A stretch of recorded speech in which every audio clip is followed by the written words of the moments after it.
Selamat malam Bapak dan Ibu dan saudara yang dikasihi Tuhan. Shalom alaikum. Berkat Tuhan menyertai panjenengan semua. Malam ini kita membahas satu tema yang sangat-sangat berbeda dengan tema-tema di atasnya maupun di bawahnya. Hormatilah ayah dan ibumu supaya lanjut umurmu di tanah pemberian Tuhan Allahmu. Nah, sebelum kita lanjutkan, mari kita berdoa lebih dulu.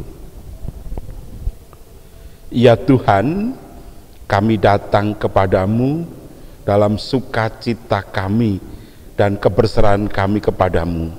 Kiranya Roh-Mu yang kudus menolong, membimbing kami, supaya kami mengerti firman-Mu dengan sungguh iya dan amin. Terima kasih Bapa. Dalam segala kelemahan kami berserah kepada tuntunan-Mu. Di dalam Tuhan Yesus kami berdoa. Amin. Saudara yang dikasihi Tuhan, firman Tuhan malam hari ini saya ambilkan dari Keluaran pasal 20 ayat yang ke-12. 12 demikian. Hormatilah ayahmu dan ibumu supaya lanjut umurmu di tanah yang diberikan Tuhan Allahmu kepadamu. Amin. Saudara yang dikasihi Tuhan, firman Tuhan dari 10 hukum Tuhan ini yang sangat-sangat berbeda dengan 9 hukum yang lain adalah hukum kelima. Hormatilah ayahmu dan ibumu supaya lanjut umurmu di tanah pemberian Tuhan Allahmu. Pertanyaannya, di mana letak keistimewaannya itu? Hukum yang pertama sampai dengan yang keempat, ya, hukum pertama itu diawali dengan kata jangan. Jangan ada padamu ilah lain di hadapanku. Jangan membuat bagimu patung dan seterusnya. Jangan menyebut nama Tuhan dengan sembarangan. Dan seterusnya. Ya. Jadi diawali dengan kata jangan di situ, gitu loh ya. Tetapi di hukum kelima, di hukum yang kelima ini sama dengan hukum yang keempat. Jadi ada sesuatu yang istimewa. Jadi kalau ini kita pisah, hukum 1 sampai dengan hukum keempat itu mengatur hubungan kita dengan Tuhan secara vertikal. Hukum kelima sampai dengan yang ke-10 mengatur hubungan kita dengan sesama secara horizontal. Ya. Secara vertikal itu 4 hukum yang lain. Ya. Nah, di bagian pertama, hukum pertama sampai dengan keempat, yang ketiga itu jangan.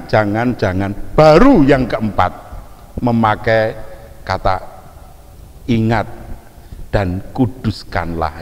Jadi tidak pakai kata jangan, ya, langsung ingat. Jadi yang ketiga lain memakai pola negatif, yakni jangan, tetapi yang keempat pakai pola positif, ingat. Nah, di bagian kedua yang secara horizontal mengatur hubungan kita dengan sesama, hukum kelima sampai dengan yang ke-10 itu hukum kelima diawali dengan hal yang positif, hormatilah ayahmu dan ibumu. Sementara di hukum ke-6 dan seterusnya itu jangan semuanya, ya, pakai kata jangan. Tetapi hukum kelima ini, nah pertanyaannya, tentu di sini ada sesuatu yang istimewa. Kenapa? Di bagian pertama istimewanya adalah hormatilah ayah. Di bagian kedua ingat dan kuduskanlah hari Sabat. Berarti di situ orang tua kita dalam tanda ini adalah Tuhan. Nah, di bagian kedua hormatilah ayah dan ibumu. Orang tua kita adalah wakil Tuhan. Di sini yang istimewa. Jadi kalau kita diminta untuk menghormati orang tua, kenapa? Karena dia adalah wakil Tuhan. Lalu selain itu, hukum ini sama dengan hukum yang keempat, Ingat dan kuduskanlah hari Sabat, 6 hari sudah bekerja dan seluruh itu. Tuhan memberkati pada hari itu. Jadi ada yang istimewa di situ karena Tuhan memberkati di hari Sabat itu. Nah, di ayat 12 ini menjadikan juga ada berkat istimewa apa? Supaya lanjut umurmu di tanah pemberian Tuhan Allahmu. Jadi kalau kita ini menghormati orang tua, maka di situ kita akan diberkati lanjut umur kita di tanah pemberian Tuhan Allahmu. Jadi saudara-saudara, kita lihat sesuatu yang sangat klop, sangat indah, sangat luar biasa. Dari hukum secara horizontal, ini hukum kelima, sedangkan secara vertikal kita lihat hukum keempat. Letaknya berdampingan dan di situ menjadi wakil Tuhan.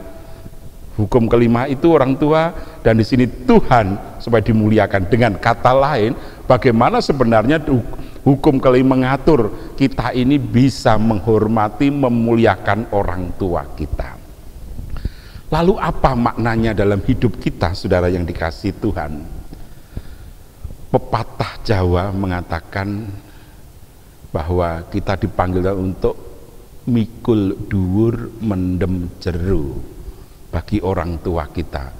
Artinya apakah kita kemudian kita pikul dengan tinggi-tingginya dan kita kemudian dimasukkan ke lubang kubur sedalam-dalamnya begitu? Tidak itu maksudnya. Artinya bahwa sebagai manusia, orang tua punya kekurangan, punya kelemahan. Nah, yang kita kubur dalam-dalam adalah kelemahannya, tidak perlu kita ungkit. Karena sehebat apapun orang tua kita pasti punya kelemahan. Tetapi juga sejelek apapun kelemahan orang tua kita punya jasa besar untuk kehidupan kita. Karena itulah harus kita muliakan. Ya, kita pikul yang tinggi sing dhuwur. Ya, kita junjung nasihatnya, kita hormati itu, karena kita. Nah, kalau kita baca Alkitab, kenapa bisa begitu? Yang pertama, orang tua kita itu dipakai oleh Tuhan untuk prokreasi. Apa artinya prokreasi? Untuk penciptaan kembali. Tuhan menciptakan manusia sekali, Adam dan Hawa. Nah, setelah itu Tuhan menciptakan manusia tidak langsung mengadakan dari nggak ada, tetapi memakai manusia-manusia berikutnya. Itulah sebabnya bahwa orang tua kita harus, kenapa? Karena kita ada, diciptakan oleh Tuhan karena kita lewat orang tua itu. Nah, buktinya apa? Ada kaitannya di situ. Kita lihat golongan darah kita pasti ada sangkut pautnya dengan orang tua. Tetapi sekalipun demikian ada yang sangat berbeda, yang tidak. Kenapa? Karena kita ciptakan baru oleh Tuhan, yakni rambut kita tidak akan sama dengan orang tua kita maupun orang-orang yang lain. Sidik jari kita juga demikian, ya kan? DNA kita juga sangat berbeda. Jadi sangat jelas bagi kita bahwa kaitannya DNA itu kan sedulur-sedulur ini 1, 2, 3 silsilahnya cetok. Tetapi rambut kita akan sangat berbeda. Sidik jari kita juga berbeda. Nah, itu artinya Tuhan menciptakan yang baru, tetapi Tuhan tidak meninggalkan ciptaan yang lama. Nah, karena itulah maka kita harus menghormati orang tua kita. Karena apa? Karena Tuhan pakai orang tua kita untuk prokreasi kita. Kita ada karena Tuhan memakai orang tua kita. Nah, karena itulah maka kita harus menghormati. Yang kedua, orang tua kita itu wakil Tuhan. Kenapa wakil Tuhan? Iya, Tuhan mencukupkan, Tuhan melindungi, Tuhan berkuasa.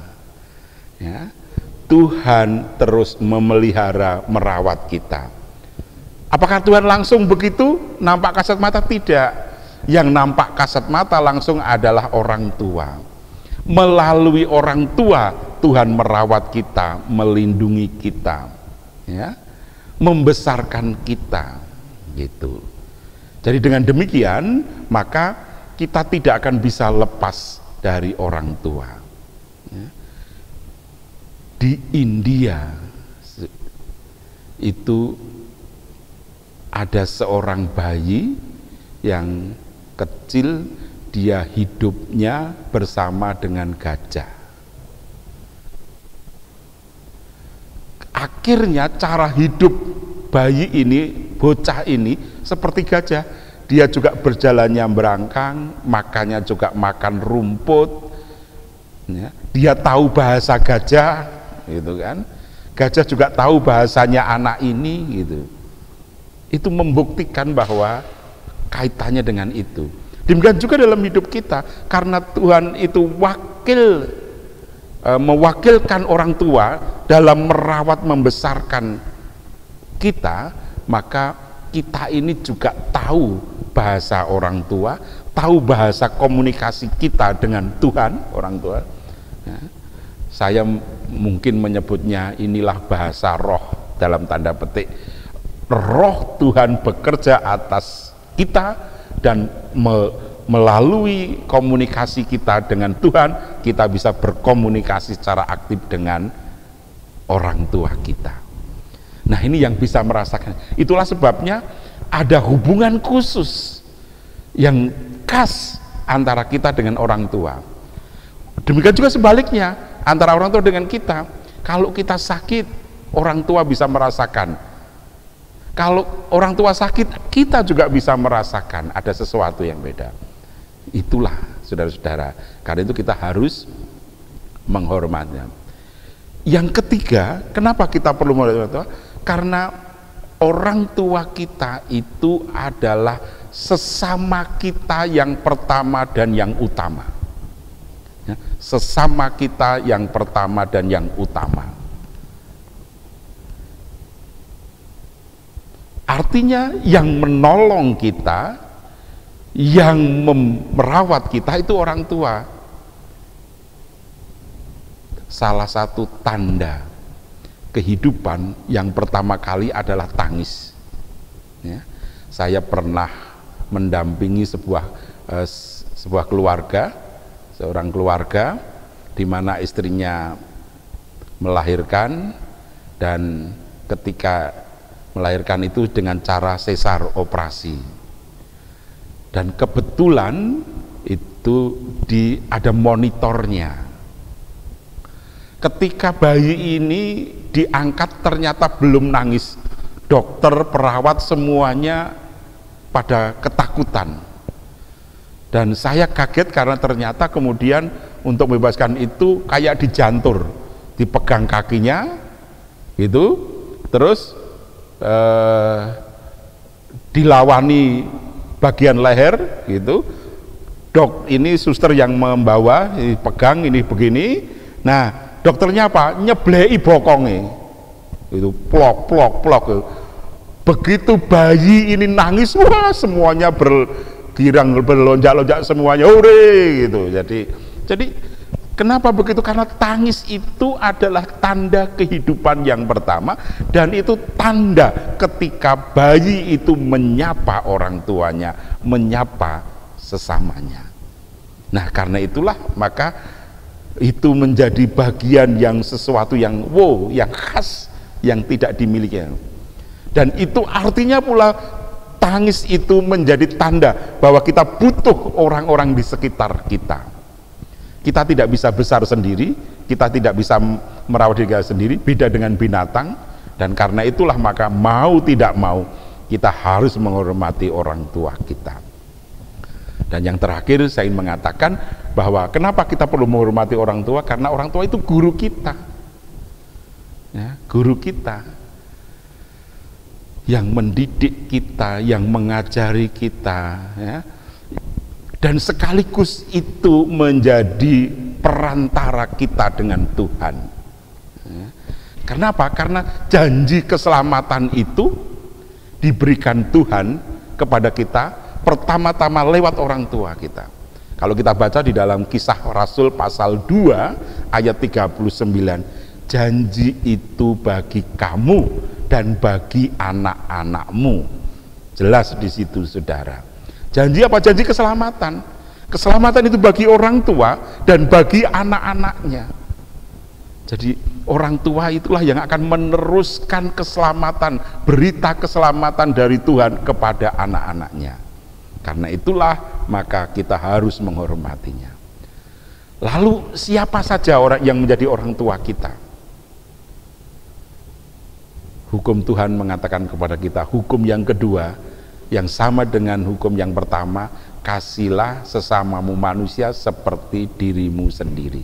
Jadi yang disebut orang tua adalah sesama kita, orang yang kita tempatkan sebagai yang tua, yang kita hormati. Selain juga tentu yang utama dan yang pertama adalah orang tua kita, yang melahirkan kita, yang merawat kita, yang melindungi kita.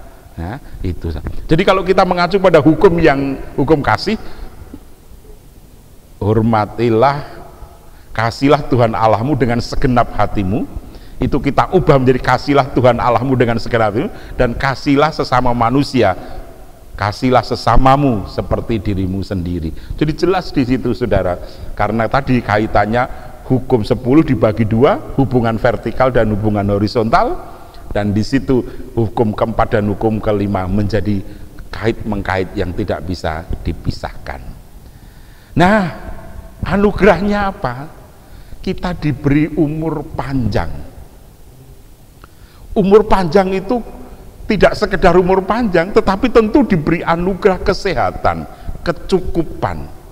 Alkitab menyebut sampai umur yang suntuk. Saudara-saudara, mertua saya, bapak mertua saya dikaruniai umur sampai 94 tahun sekarang ini, dan masih sugeng, masih bersama-sama dengan saya. Saya sangat belajar dari orang tua saya ini, bagaimana kebiasaannya, kesetiaannya, kepasrahannya sangat luar biasa. Saya belajar dengan sungguh dari apa yang saya sekarang rasakan, karena sekarang mertua saya itu ikut dengan saya. Jadi sekarang ini di usia 94 tahun. Nah, saudara, nanti 1 Januari ya, 2022 akan berumur 95 tahun. Jadi saya sangat-sangat belajar menaruh rasa hormat. Saya bisa melihat kebiasaan sukacita yang sangat luar biasa. Jadi setiap siang saya pulang dari gereja menyiapkan makanan. Demikian juga pagi saya senang menyiapkan minuman susu untuk orang tua saya ini, gitu ya. Dan itu menjadikan saya sesuatu yang wow bagi saya. Dan saya merasakan ada cinta kasih yang dalam, yang luar biasa yang Tuhan anugerahkan untuk orang tua saya.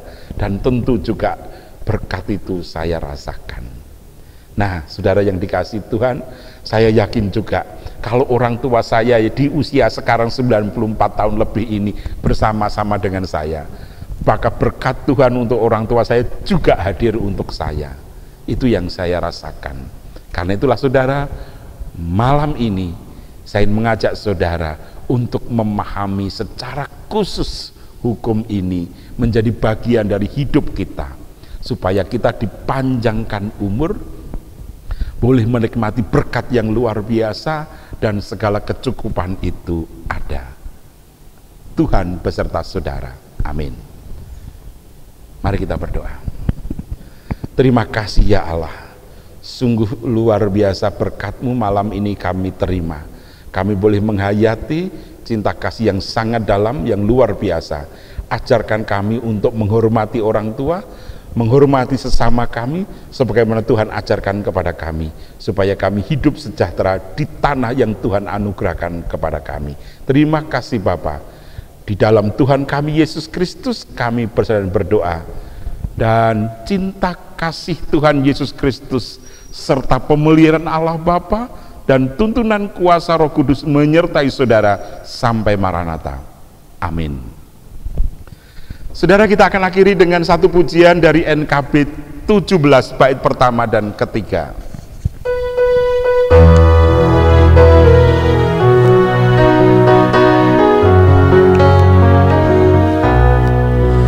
Agunglah kasih Allahku, tiada yang setaranya. Neraka dapat direngkuh, ketika pun tergapailah. Karena kasih-Nya agunglah, Sang Putra menjelma.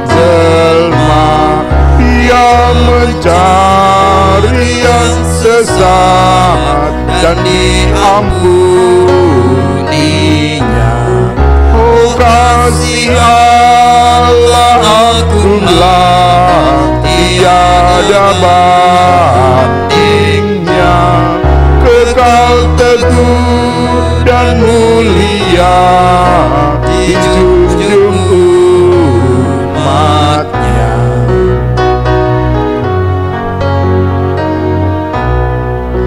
Andaikan laut tintanya dan langit jadi kertasnya, andaikan ranting kalamnya dan insan pun pujangganya, takkan genap mengungkapkan hal kasih mulia. Dan langit pun takkan lengkap memuat kisahnya. Oh, kasih Allah agunglah, tiada bandingnya. Kekal teguh dan mulia, dijunjung umat-Nya. Terima kasih, sampai ketemu nanti Sabtu malam. Amin.